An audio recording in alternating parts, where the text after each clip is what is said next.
Alright, imagine opening a contract and being hit with a wall of legalese. You know, those run-on sentences and complex wording that seem designed to confuse. But what if I told you there's a method of writing that claims to cut through all that confusion? It's called quantum grammar. Now, quantum grammar isn't about atoms or physics. It's about the building blocks of language itself. Think of it as a set of rules that aims to make contracts and legal documents crystal clear, precise, and, get this, impossible to misinterpret. At its core, it's a way to structure sentences so that every word has a defined role: fact, actor, or action. Nothing extra, nothing vague. So why does this matter?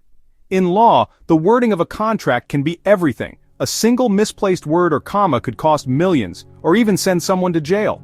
Traditional legal language often leaves loopholes, tiny cracks where misinterpretation can creep in. Quantum grammar tries to seal those cracks. It's like giving language a mathematical precision. Let's break it down with a simple sentence. In everyday English I might say, "The dog chased the cat." But in quantum grammar I'd identify the subject, the action, and the object with clear markers, almost like labeling each part of the sentence. It might look odd at first, but the point is, no one could twist the meaning. Now here's where it gets really interesting. In the courtroom. Imagine a legal case where someone challenges a contract, arguing that its language is unclear.